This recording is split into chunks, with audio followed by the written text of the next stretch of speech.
I think it's... You gotta come in first. Hey! Yeah, I guess that's us. God damn, I got ugly. There's like 10 pounds on the camera, so... All right, so we're Dying Euphoria. Some of you might know us. We're here to do a reaction video to Your Band Sucks.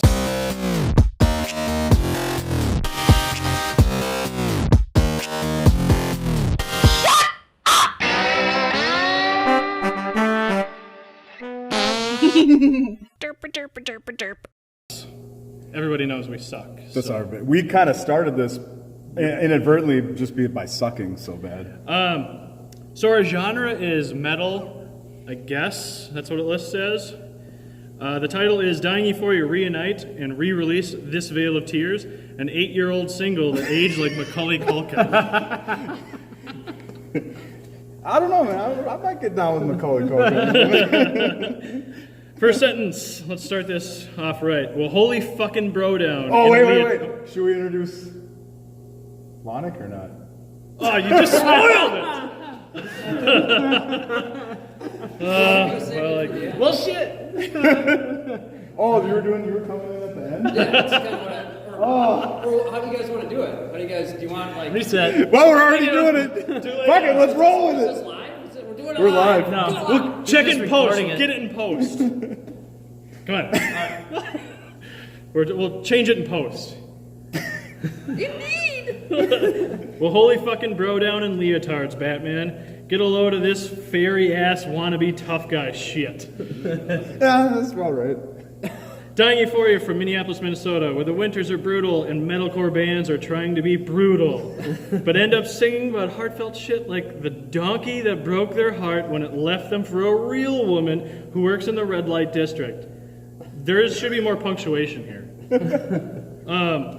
Bad news, Dying, you fucked it up. Don Juan the donkey ain't gonna be trotting around in your Grand Canyon ever again, if you know what I mean. It's just too old and washed out. You know, like our music. Old balls. Oh, gross. Aside from looking pretty, so they got that right. They must have been looking at 8 pictures years from 8 ago. years ago. Yeah. These basic bitches accomplish about as much as American politics. Wah, wah. Meaning that the only time they accomplish anything at all, it just fucks things up worse. I suppose they fancy themselves some kind of stud muffins that may have been true back before the steroids made them useless. I feel like that one's directed at me. Right after this song came out 8 fucking years ago. Does anybody remember the band Poison? Basically, if Poison tried to be all tough, relevant and shit, this would be the utterly laughable result. This is pretty on point, to be honest. Yeah, I mean, there's not really a lot to react to here. These guys are pretty buff, 8 years ago, mind you, but they're also pretty and, dare I say, one cosmopolitan away from transitioning from members of a supposedly metal band into the cast of Sex and the City. Am I the redhead, or I know, I was are you going to the say, redhead? I want to be the chick. Samantha? Or Samantha. Who's the one that sucks the most dick? Kim Control. Kim Control. I imagine their live show has more glitter in it than a motherfucking Kesha video, and more dancing and prancing than a 1940s musical. Let's be honest, Kesha's the shit. So I was going to say, you've got settle fanboy it. here. Is this the one that eats toilet paper? Or is that someone else? I'd still take it. I mean, I've eaten some toilet paper too, but that was on accident. Probably more wanting than a social justice warrior convention too. Yeah. The vocals alternate between screaming like a spoiled princess and whining like a spoiled princess who didn't get a pony she wanted. It's basically Donald Trump's Twitter with a backup band that, just like Trump's tweets, can only write coherently when it wants to, which is pretty much never. Yes, this songwriting rambles that pointlessly and that pointlessly, I see what you're going here, and makes an ideal complement to the vocals and their pointless masturbation. No masturbation is pointless. It's freeing, liberating, and fun. Speaking of that, Hey! Mutual masturbation. Sword fight. If you don't lose it, do you use it? Never mind. I fucked that up. apparently you do lose it then. It's been a while. It's been a while. Oh, and speaking of masturbation, get a load of these guitarists. These guys are so jacked and stroked with such purpose and determination, the money shot would be some of the most epic shit ever, if they weren't fucking impotent. That's these guys. Like, seriously, you'd swear these guys were watching Rachel Maddow. Yes, they're that flaccid. Even Sick Mystic couldn't achieve this level of flaccidity. He's gonna have to fold it and put it in, man. Push and rope. Push and rope. The riffs have so little virility, they're turning the fucking frogs gay, and some loudmouth at the TV show in Texas is blaming George Soros because, in his defense, who would have ever thought a band could possibly be so lame as to cause all of this? The sound has such ineffective bottom end. Oh, that's me. The bassist might as well not exist. This is metal. I mean... And Justice for All, come on. Yeah. You would think that with this much pointless riffing and tough posturing, they would compensate with enough end, I assume you mean low end, to fill Snooki's dress out, but no. These dumb shits can't even get that right. Well, at least they have barely enough IQ to fill out Snooki's brain. Maybe. Oh. I was listening to this while writing this, and Mom just came in the room and said, I actually kind of like these guys. They sound nice. We probably fucked your mom, just so you know. As if it wasn't easy enough already to rip these Ballerinacore sissies. Oh, yes!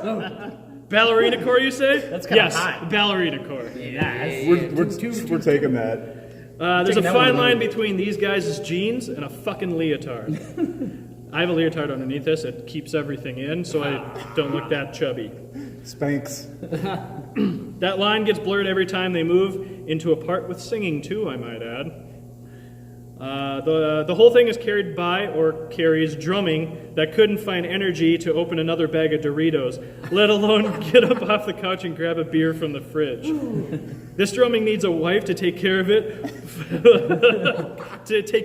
for it, but unfortunately, this drumming is so beta, it couldn't even land Roseanne Barr as a wife. The last time I saw such an obnoxious display of beta cuckness, it was driving a delivery truck on the show King of Queens. Oh, man! But it does make me a sandwich. All of this comes together to make a sound so ridiculous, Jim Carrey is even scratching his head like, what the ever-loving fuck?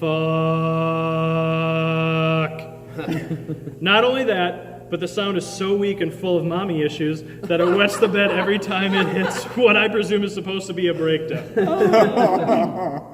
There's a lot to be said for this band, but what it comes down to is this. Dying Euphoria is a band that is trying to be cool and relevant, but fails miserably.